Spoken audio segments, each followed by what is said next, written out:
Mr. Chairman, thank you, and thanks to all of you for the good information here. It occurs to me there's pretty good consensus among the four of you that cost-benefit analysis, retrospective reviews,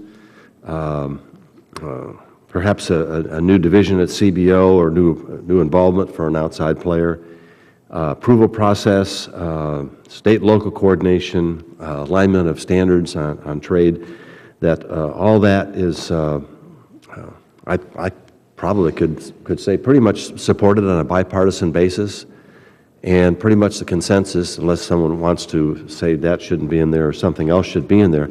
Of all those, I think, I would think that cost-benefit is most important because it is a metric that we need before we pass legislation or before we deal with responding to regulatory proposals to really be able to make the case. I mean, does that rise to the top of priorities, or just a yes or no? I mean, would anybody think that there's something more important that we ought to focus on relative to the role of Congress in terms of dealing with either proposed rules or dealing with legislation? From our perspective, that's a very important objective. Secondly, I think there's probably a consensus that tax reform, regulatory reform, fiscal reform, including entitlement reform, are the three big things that Congress ought to deal with, and we're dealing with regulatory here. I'm struck by the fact that while there is this consensus, while Chairman Brady and I and members of the other side pretty much come to agreement on all this, we introduce a lot of ideas, we talk about a lot of potential reforms, but we never seem to get to the final piece where it's actually enacted and put into place.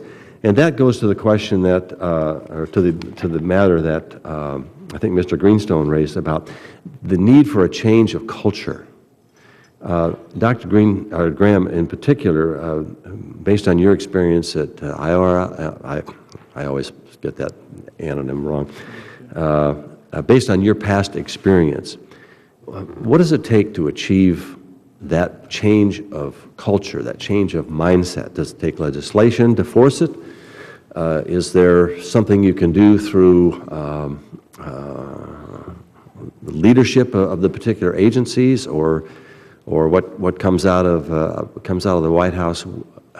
It just seems that we keep talking about all these legislative proposals and ideas, but if even those are implemented, would that force a change of culture, or is the culture so ingrained in the past and not understanding and recognizing the negative impact of regulations, is that too hard to do? Well, it's a great question. The agency, it's important to see the agencies as mission-oriented professionals trying to accomplish a certain objective. And some people might interpret that as bias, but they really do have a pretty kind of single-minded orientation if you're at FDA, if you're at EPA, et cetera.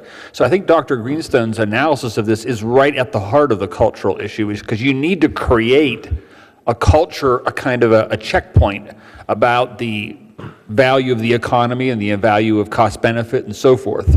And historically, we've tried to do that through OIRA and through the Council of Economic Advisors. But the OMB's role over time has really diminished relative to the agencies, and this is well quantified in studies on staffing and so forth.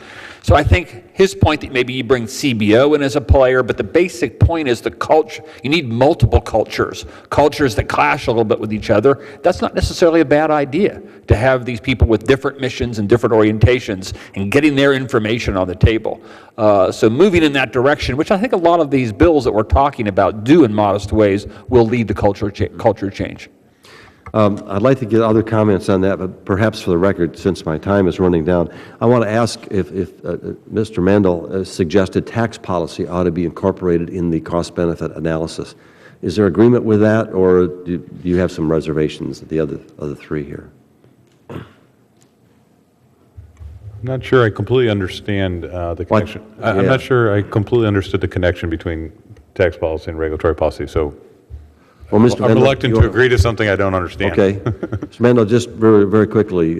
Sure. No, my comments was simply that the regulatory environment itself also, from the congressional perspective, you have to look at the entire ecosystem and those impacts on things like early stage investment. So in our business specifically, it is the combination of cost controls through the Affordable Care Act, the medical device tax, the expanded costs of going through the regulatory process. And so, if we're asking questions about how does all of this impact our economy and job growth, it's a quite complicated process, and we just think it's, again, important to, as you're looking at regulatory changes, to also, know that for every action there's a reaction, and both tax policy, is a piece of this puzzle. Well, my time has expired, Mr. Chairman. Thank you very much. I just hope that we seem to have a consensus here in terms of the direction that we ought to go, at least. And I just hope we can bring this home and put it into practice. It'll require bipartisanship, but it can be done because there does seem to be a consensus that it needs to be done. Thank you, Mr. Chairman. You're right, Senator.